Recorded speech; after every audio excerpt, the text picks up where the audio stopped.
अलैकुम। Deep news are के साथ मैं हूं फातिमा राना। नजर डालते हैं आज की हेडलाइंस पर।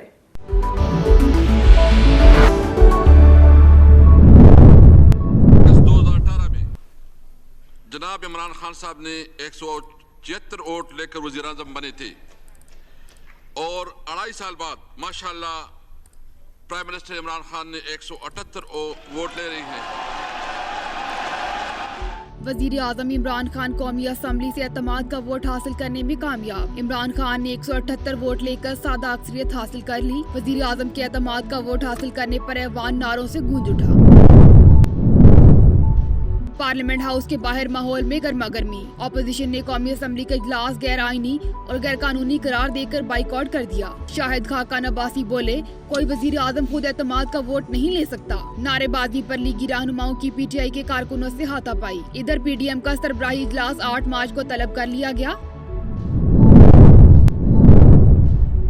पे दर पे शिकस्त हो तो दिमाग का उलट जाना समझ आता है। पार्लियामेंट हाउस के बाहर लीगी रहनुमाओं से बदतमीजी और जूता उछालने के वाक़े पर मरियम नवाज का रद्द-ए-अमल। कहा, शाहिद खाकान अब्बासी, एहसन इकबाल, मुसद्दिक मलिक और खुसूसन मरियम औरंगजेब पर फख्र है। लीगी रहनुमाओं ने शेरों की तरह वोट चोरों का मुकाबला किया। वजीर आला उस्मान बुज़दार और गवर्नर पंजाब के इस्लामाबाद में डेरे। मुसलसल तीसरे रोज अरकान कौमी असम्बली से मुलाकातें। चेयरमैन सेनेट के इलेक्शन के लाया अमल पर भी बातचीत। उस्मान बुज़दार कहते हैं, 11 जमातों का टोला पहले ही मैदान से भाग गया। वजीर आजम ने बेहतरीन हिकमत अमली से पीडीएम को आउट क्लास कर दिया। फैसल वाडा का बयान हल्फी बादी नजर में झूठा है। इस्लामाबाद हाई कोर्ट ने फैसल वाडा नाअहली केस का फैसला जारी कर दिया। 13 सफ़ात पर मुश्तमिल तफसीली फैसले में कहा गया कि बयान हल्फी इलेक्शन कमीशन में जमा करवाया गया। इलेक्शन कमीशन मामले की तहकीकात करके मुनासिब हुक्म जारी कर सकता है। कोरोना वायरस के वार जारी। मजीद 38 अफराद लुक़्मा अजल बने। अमवात की मजमूई तादाद 13,166 हो गई। एक रोज में 1,714 नए केसेस रिपोर्ट। एनसीओसी के मुताबिक 24 घंटों के दौरान 38,200 नए टेस्ट किए गए। मुल्क भर में एक्टिव केसेस की तादाद 17,352 हो गई। कप्तान नए वलवले और ताकत के साथ माफियाज के खिलाफ जहाद जारी रखेंगे। फिर दोस्त आशिक अवान का ट्वीट, कहती हैं करप्शन के रिकॉर्ड होल्डर इक़्तिदार से अलग होने का सोच भी न सके। वजीर आजम करप्शन से पाक 2 नहीं 1 पाकिस्तान के विजन को अमली जामा पहनाएंगे। पाकिस्तान में शानदार इस्तकबाल के बाद वापस जाने पर बहुत अफसुर्दा हूँ। इंग्लैंड क्रिकेट टीम के साबिक कप्तान डेविड गावर का ट्वीट, कहा, कमेंट्री बॉक्स में वापस आकर बहुत लुत्फानंदोज हुआ। पीएसएल जब भी दोबारा शुरू हुआ तो वापस आने के लिए पुरुमीद हूँ। और सऊदी अरब का कोरोना पाबंदियों में तोसी न करने का ऐलान। खेलों की सरगर्मियां और रेस्टोरेंट कल से खोल दिए जाएंगे। समाजी तकरीबात में 20 से ज्यादा अफराद की शिरकत पर पाबंदी बरकरार। सऊदी वजारत दाखिला के मुताबिक मास्क और समाजी फासले जैसी पाबंदियों पर अमल दराम यकीनी बनाने के लिए छापे बढ़ा दिए जाएंगे। हेडलाइंस आपने जानी, बढ़ते हैं तफसीलात की जानिब। 2018 में जनाब इमरान खान साहब ने 176 वोट लेकर वजीर आजम बने थे और 2.5 साल बाद माशाल्लाह प्राइम मिनिस्टर इमरान खान ने 178 वोट ले रही हैं।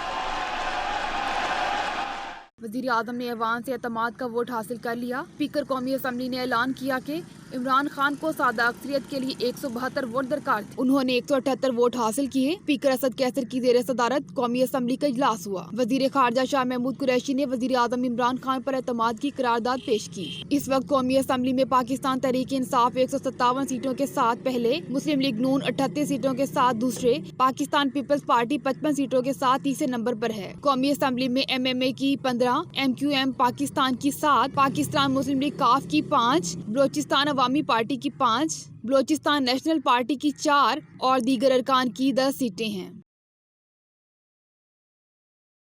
जिस तरीके से सेनेट इलेक्शन हुआ, शर्मिंदगी होती है। एतमाद का वोट लेने के बाद वजीर आजम का कौमी असम्बली में खिताब। एक बार फिर इलेक्शन कमीशन को तनकीद का निशाना बना डाला। कहा, 1 माह पहले से पता था कि सेनेट इलेक्शन के लिए पैसा जमा किया जा रहा है। वजीर आजम इमरान खान ने अवाम से खिताब करते हुए कहा कि सबसे पहले इत्तेहादियों का दिल से शुक्रिया। इत्तेहादी अब भी और हर मुश्किल वक्त में साथ खड़े रहे। हफीज शेख इलेक्शन हारे। इस वक्त आप सबको देख कर एक टीम नजर आई। सब बड़े डाकू इकट्ठे होकर सोच रहे हैं इमरान खान को कुर्सी का शौक है। यकीन से कहता हूँ इन्हें खुद नहीं पता कि इनका कितना पैसा बाहर पड़ा है। 30 साल चोरी के बाद ये कोशिश कर रहे हैं कि हुकूमत गिरा दें। करप्शन बचाने के लिए हुकूमत पर दबाव डालने की कोशिश कर रहे हैं।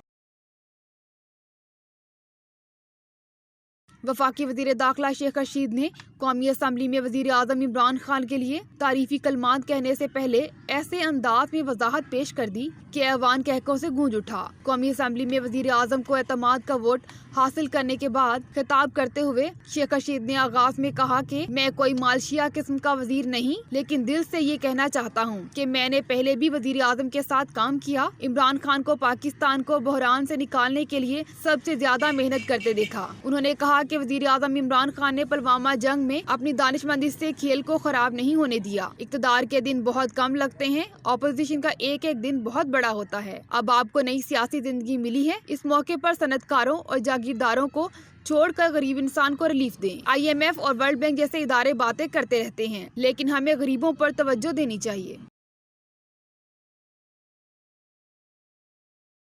वजीर आजम दौड़ में अकेले थे और अकेले ही दौड़कर अव्वल आए हैं। पीपल्स पार्टी के रहनुमा राजा परवेज अशरफ का वजीर आजम के पार्लियामेंट से एतमाद का वोट हासिल करने में कामयाबी पर रद्द-ए-अमल। राजा परवेज अशरफ ने कहा कि ऑपोजिशन तो 2 दिन पहले सेनेट इलेक्शन में हुकूमत को शिकस्त दे चुकी है। जमहूरियत को धमकियों के जरिए परवान नहीं चढ़ाया जा रहा। पहले जमहूरियत का मतलब समझने की कोशिश करें। जमहूरियत हुकूमत और ऑपोजिशन के दरमियान मुकाबले को कहते हैं। मुस्लिम लीग नून के रहनुमा की पार्लियामेंट हाउस के बाहर प्रेस कॉन्फ्रेंस के दौरान PTI कारकुनों की शदीद नारेबाजी, सूरत-ए-हाल कशीदा हो गई। पार्लियामेंट हाउस और डी चौक के दरमियान का इलाका मैदान जंग बन गया। PTI कारकुन और नून लीग रहनुमा मुसद्दिक मलिक आमने सामने आ गए। शदीद तल्ख कलामी और धक्कम पेल हुई। मुसद्दिक मलिक ने कहा, ये वो रियासत है जिसका जिक्र इमरान खान करते हैं। शाहिद खाकान अब्बासी ने कहा, मैं पीछे हटने वाला नहीं, इमरान खान अपने ही अरकान पर प्रेशर डालने वाले हैं। उन्होंने कहा कि आज का कौमी असम्बली का इजलास गैर आईनी, गैर कानूनी और गैर अखलाकी है। इमरान खान पुलिस के पीछे खड़े हुए हैं। एहसन इकबाल ने कहा, इन गुंडों को बताना चाहता हूँ, इन हथकंडों से हमारी आवाज नहीं दबा सकते। हर फोरम पर मुकाबला करेंगे। इस्लामाबाद हाई कोर्ट ने फैसल वाडा नाअहली केस का तफसीली फैसला जारी कर दिया। जस्टिस आमिर फारूक ने 13 सफ़ात पर मुश्तमिल तफसीली फैसला जारी किया। इस्लामाबाद हाई कोर्ट के फैसले में कहा गया है कि फैसल वाडा के बयान हल्फी बादियल नजर में झूठा है। सुप्रीम कोर्ट के फैसले की रोशनी में झूठा बयान हल्फी के नताइज है। फैसल वाडा ने इलेक्शन कमीशन में बयान हल्फी जमा कराया। इलेक्शन कमीशन मामले की तहकीकात करके मुनासिब हुक्म जारी कर सकता है। अदालती फैसले में कहा गया है कि फैसल वाडा ने 11 जून को दोहरी शोहरियत न रखने का बयान हल्फी जमा कराया। रिकॉर्ड के मुताबिक अमरीकी शहरियत तर्क करने का सर्टिफिकेट 25 जून को जारी हुआ। कागजात की जांच पड़ताल के वक्त फैसल वाडा अमरीकी शहरी और इलेक्शन कमीशन के लिए नाअहल थे। इस्तीफे के बायस फैसल वाडा को नाअहल करार देने के लिए वारंटों की रिट जारी नहीं की जा सकती। मुल्क भर में कोरोना वायरस मजीद 38 जिंदगियां निगल गया। जाम बहक अफराद की मजमूई तादाद 13,166 हो गई। मुल्क भर में एक्टिव केसेस की तादाद 17,352 हो गई। National command and operation centre के मुताबिक मुल्क भर में कोरोना के बायस 13,166 अमवात हुई। 24 घंटों में 38,200 अफराद के कोरोना टेस्ट किए गए, जिनमें 1,714 मरीज नए केसेस सामने आए। अब तक सिंध में 2,59,392, पंजाब में 1,75,964, बलोचिस्तान में 19,000 से ज्यादा अफराद कोरोना का शिकार हुए। खैबर पख्तूनख्वा में 73,515, इस्लामाबाद 45,329, आजाद कश्मीर में कोरोना मरीजों की तादाद 10,464 हो गई। सऊदी अरब ने कोरोना पाबंदियों में तोसी न करने का ऐलान कर दिया। सऊदी वजारत दाखिला के मुताबिक रेस्टोरेंट और सिनेमा घर कल से खोल दिए जाएंगे। समाजी तकरीबात में 20 से ज्यादा अफराद की शिरकत पर पाबंदी बरकरार रहेगी। इंडोर तफरीही मराकज और खेलों की सरगर्मियां भी कल से शुरू करने का ऐलान कर दिया गया। वजारत दाखिला ने ये भी कहा कि आइंदा मरहले में मास्क और समाजी फासले जैसी पाबंदियों पर अमल दरामद यकीनी बनाने के लिए छापे बढ़ा दिए जाएंगे। इंग्लैंड क्रिकेट टीम के साबिक कप्तान डेविड गावर का कहना है कि पाकिस्तान में शानदार इस्तकबाल के बाद वापस जाने पर बहुत अफसरदा हूँ। डेविड गावर ने सोशल मीडिया साइट ट्विटर पर जारी अपने पैगाम में कहा कि कमेंट्री बॉक्स में वापस आकर बहुत लुत्फानंदोज हुआ। PSL जब भी दोबारा शुरू हुआ तो वापस आने के लिए पूरी उम्मीद हूँ। मेरे दौरे को शानदार बनाने पर सबका शुक्रिया अदा करता हूँ।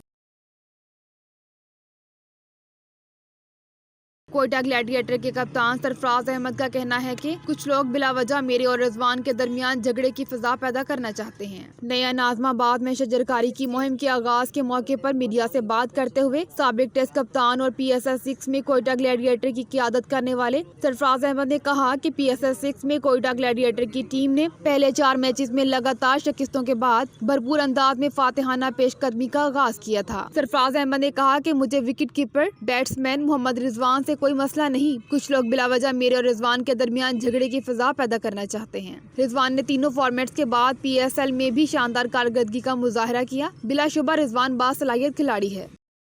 डिव न्यूज के स्टूडियो से फिल वक्त इतना ही। मजीद न्यूज अपडेट्स के लिए विजिट करें divtv.tv।